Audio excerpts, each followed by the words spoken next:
All right. Good afternoon, everyone. For the Environment Subcommittee today, we have two bills. HB 318 will take up second. We're just going to review that and the amendment from Delegate Clark.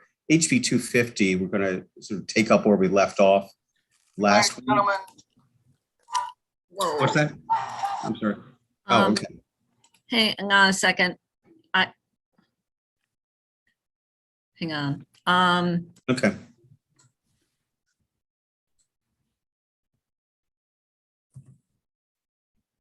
I just saw a message that Regina Boyce is the host now. So I'm not sure what's going on. It's taking over, Regina, taking over. Really? Right, Delegate Boyce. Please. Right. Like one really good bill hearing, and now she is taking over. Man. It went back to Margie. Good bill hearing. It's back to Margie. Okay, thank you. I don't want that pressure.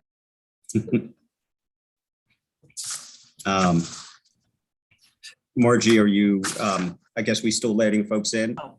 No, I was live streaming Delegate Marvin Holmes's subcommittee. So Try again. Hang on. Okay. And then I like cut you all off. It's okay.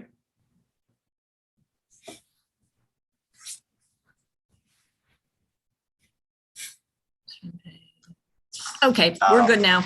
We're good? Okay. Margie, are you What? a higher level social worker? Yep. Sounds like, all right. What? Yes, you're live now. Go ahead. Okay. Good. All right. So House Bill 250, Delegate Stewart's Private Well Safety Act of 2022. I think last week, Kristen, remind me if I'm getting this right. Last week, we reviewed the bill with the sponsor amendments. And I guess we had to end before we resolve things. There are a couple subcommittee members had some questions about the amendments.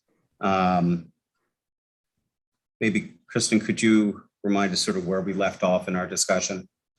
I think the discussion left off really about right now in the bill, the trigger for wells to be entered into the database, the MDE's databases from water quality testing. And I think the question really was okay, if water quality testing doesn't happen, like we're during like a contract sale of property, if the purchaser waives that water quality testing requirement, then that well would not then be updated into MDE's database. And so I think there was a little bit of just a conversation about, should we be capturing all these wells? How do we do that? I think Delegate Boyce and maybe Delegate Ruth were the ones who were, discussing that part. So if they certainly can correct me of where they think they left off, that's fine too. No, that was the question for me. It was that we don't have a registry per se for wells. And if you can waive it,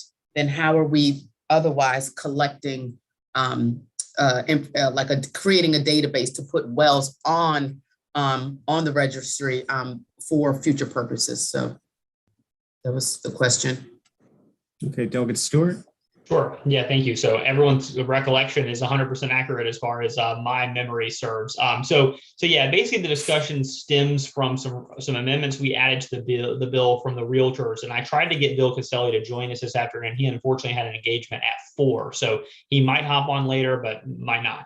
But essentially what they wanted to add to the bill was to make the well testing when you purchase a home, number one, that the onus is on the buyer just to pay for it, which is how it works for lead testing, radon testing, et cetera. And also, like all those testing regimes, to make it waivable by the parties. And so I didn't really have a good answer for the concern raised last week by Delegate Boyce and Delegate Ruth, which is a good one, which is, okay, well, aren't we kind of obviating the point of the bill if all these people are going to be going through these purchases of home, and then we could just be allowing everyone to waive it, and we're not getting this data.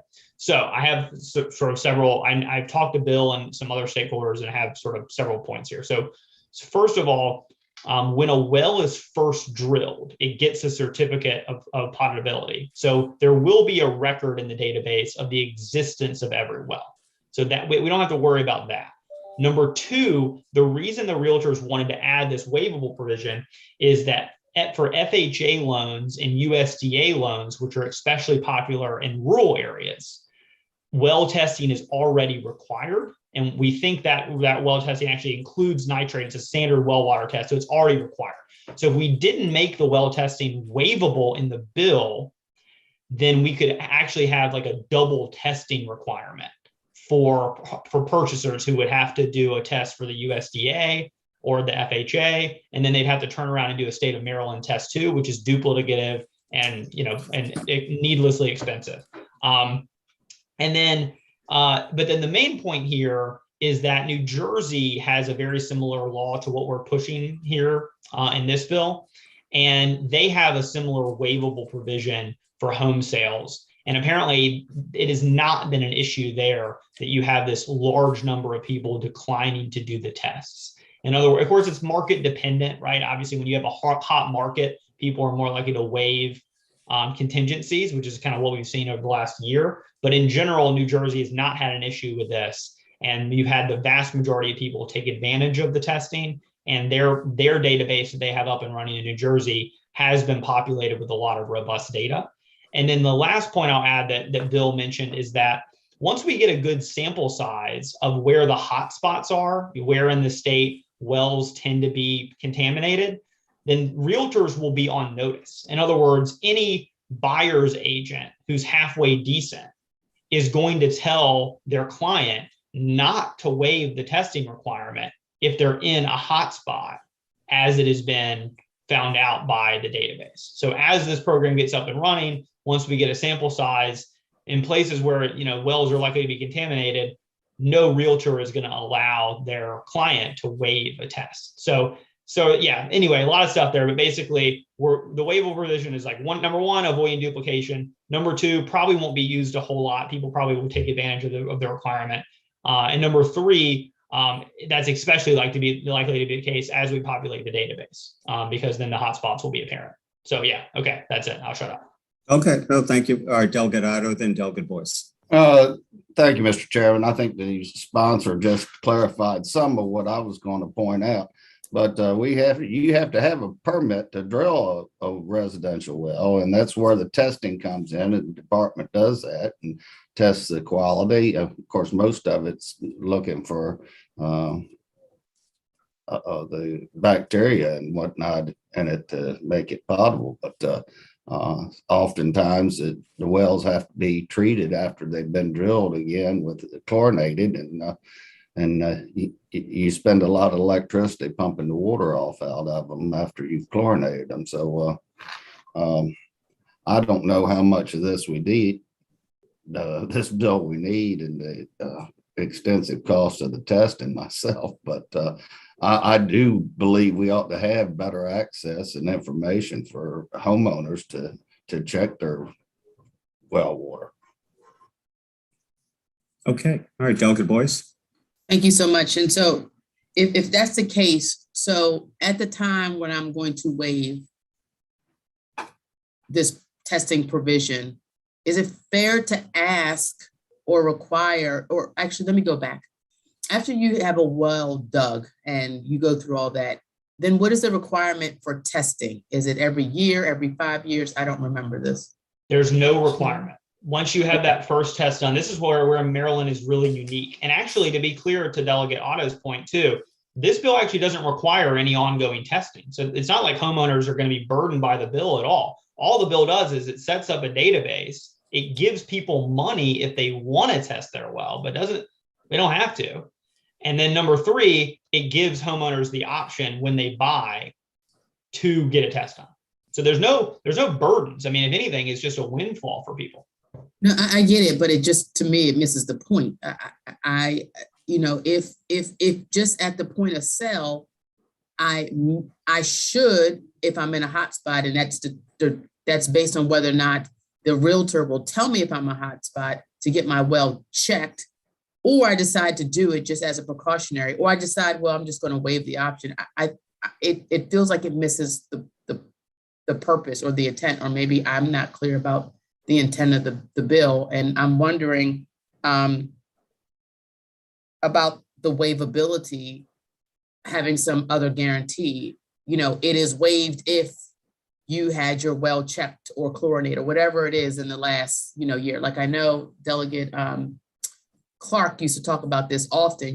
He's like one of those special individuals who does this every year. Like he gets his well checked and he checks the chlorination and all that stuff. But like he's not apparently, he's not typical. He's someone who actually does this. But I just wonder about if the waivability could have some type of another check on it. I mean, because if I'm waiving it and then come to find out, like I've actually never, with the exception of having the well drilled, I don't know, 20, 30 years ago, maybe, that I've never gotten it checked, then, I'd be worried that I'm waiving a possibility. And if it says that I'm not in a hot spot, but that doesn't mean that can't be a problem. Yeah. I don't want to complicate this, but no, all good points. No, you're not complicating it. I think I'll defer, if I could, Mr. Chairman, to Caitlin at this point, because I think I'm probably just going to be repeating myself at this point, but she may have some other thoughts that I haven't already shared. Okay, Caitlin? Yeah, so the database would incorporate data from the Maryland Geological Survey as well. And so there's nothing preventing MDE from uploading all of the current well water quality tests that they have on record internally to the database, as long as they're from, of course, state certified laboratories. So other than sort of requiring the testing flat out for the real estate transfer, I think we could potentially build in some additional parameters around when perhaps the waiving may be allowed to happen. But sort of other than that, no state really does require flat out any sort of water quality testing on a regular basis. So I'm not sure sort of if that's, the direction that Maryland would want to go as well. But you also, Delegate Stewart, mentioned the FHA and USDA loans. Mm-hmm. And so is that the same process where it's upon initiation or of the loan, they get a potential test and then that's it? There's no retesting. Correct. So whether or not you go through a FHA or a USDA loan, which already require well testing. So if you go through that test would be uploaded to the new database. So that's great. And if you're not going through one of those loans, there would be a waivable test.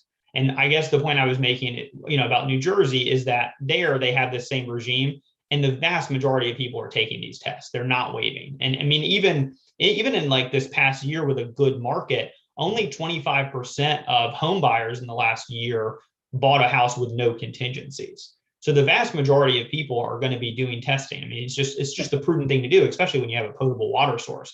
I think we probably have a situation where, upwards of, I don't know, I mean, I hate to speculate, but 85, 90%. Do you know, Caitlin, what the uptake is in New Jersey?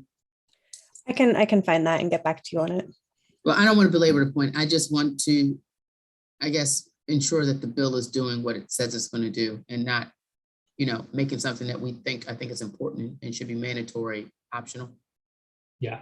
No, I think that's totally fair. And obviously, the point here is, number one, education is important. And so there's going to be educational components to the bill. Number two, financing is important. One of the reasons people don't test is because, regularly it's pricey. So this is basically, a mandated appropriation or a fund, setting up a fund to try to give people money so they can not only test, but if there's a problem, they can pay to remediate. And then this sort of the buying and selling process is really kind of like this back end fail safe that we're at least, requiring, some, or at least we'll have the possibility, if it's not waived, for some testing regularly as homes are bought and sold. But of course, that will already be done with FHA and FDA and USDA loans, which is, I'm sure, our friends who represent more rural areas than I do can tell you are extremely popular financing instruments for mortgages in rural parts of Maryland.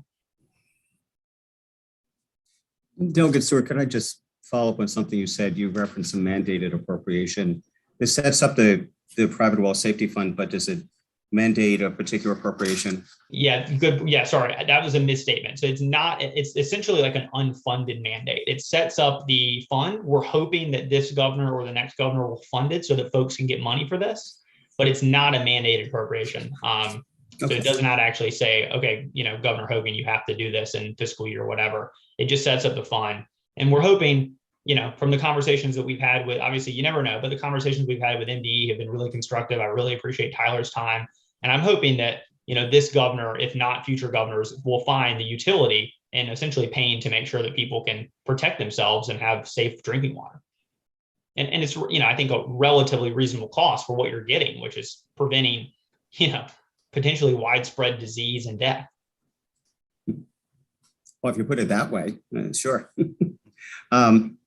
Delegate Ruth, I just wanted to ask you if you had any follow-up questions from last week, since you had expressed a concern as well. No, I'm good. I feel like Delegate Stewart has answered my concerns. Thank you. Okay. Kristen, remind us, we did not adopt the amendments last week. Is that right? That's correct. No action was taken. Okay. Any further question about the amendments? There's a lot of them. Well, that's true. Move the We had to amendment. work with all the stakeholders, Delegado. It took a lot of work to get everybody on board. As you know, to get unanimity on an issue this big takes a lot of work. And I tip my cap to Tyler and to Caitlin and everyone for putting in most of it on our behalf. Okay. I heard a motion for the amendments. Is that right? Move the amendments. Second. Okay. All those in favor of the amendment say aye. Aye. Aye. Opposed? Okay. Bill as amended. I'll move it. Is there a second? Second from Delegate Boyce. Okay. All those in favor of the bill as amended, say aye. Aye. Opposed? Okay. All right. Thank you. Bill as amended passes. Great. Thank you for all your work on the bill, Delegate Stewart. Okay. House Bill 318. Now, this is my bill, so, I don't want to seem biased in favor of it. We've passed it in very similar form each of the past couple of years. It's stalled in the Senate. So this year there is a cross file. Do want to mention that Delegate Clark has proposed an amendment, which I'm fine with, which reestablishes the composition of the state regulatory board to the way it was last year. So it's larger. It's make sure that there's geographic diversity. Am I characterizing it right, Kristen? Yeah. The bill, as introduced, came in with just more of a generic language. It said that the members shall be representative of all regions of the state. Delegate Clark submitted an amendment to make it like last year, like you said, that it specifies the specific areas of the state that must be represented. Are there any questions about the bill or the proposed amendment? Move the amendments. Second. Okay. All those in favor of the amendment, say aye. Aye. Aye. Opposed?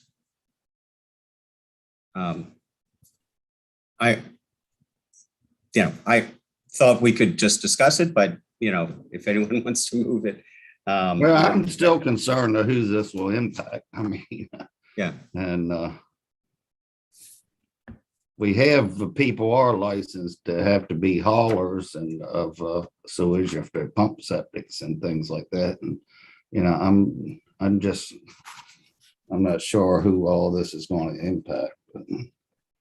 Yeah, I mean there are some counties. And the installers have to be inspected. You have to be permitted. The health department comes out and looks at it, and when they're putting the drain field in, and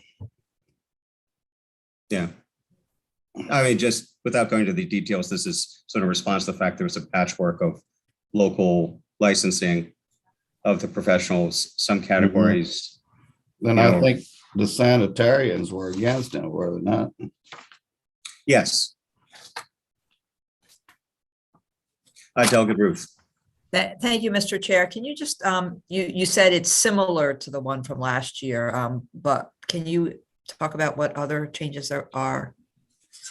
Yeah, actually, Drew Schmidt-Perkins is on the call. Could I ask you to highlight the differences from last year? Yes, I don't think they're major. they're very minor. Thank you, Mr. Chairman, members of the subcommittee. The changes were, one, we were just trying to simplify the membership, and the way it's been drafted, it was just so complicated to try to figure out who was what and how many of this and where's this and this count, does this add up to this count? So we removed that section that has just been added back in, just to simplify. We also made MDE a non-voting and non-lapsing member, because they don't term off. You know, we always want MDE to be part of that, so we needed to sort of separate them a bit. And I think those were sort of the major ones. It was all sort of tweaks to last year, nothing particularly significant. Okay, thank you. Okay. Yes, Delegate Ida. Oh, I'm sorry. Mr. Chairman, what type of fee is involved here? It says a license fee. The fee would be set by the board. So I mean, it would be to cover its costs of administration.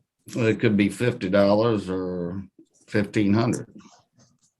Presumably, it wouldn't be 1,500. Is that a one-time fee or is that a annual? It's when the license is to be renewed.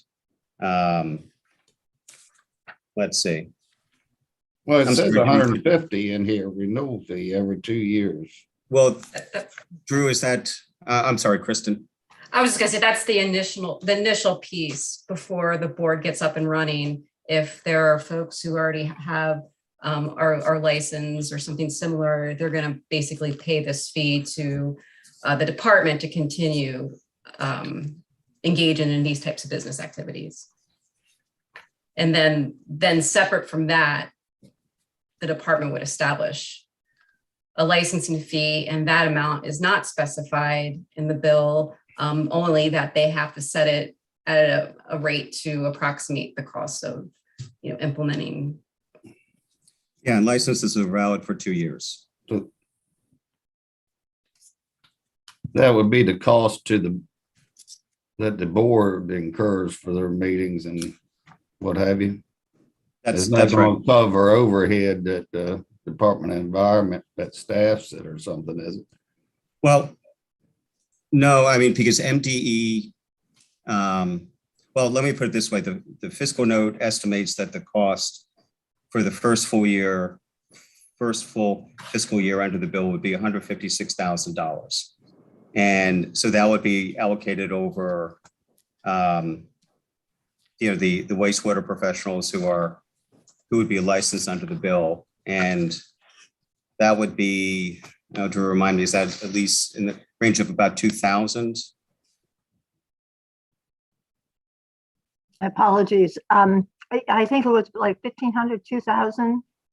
Part of this is that there isn't a good count, and this will help create an accurate database about the number of people who are involved in this industry. The fiscal note suggests it could be 7,600 people that would have to be licensed under the bill. Well, if that was the case, then the per capita licensing fee would be a lot less.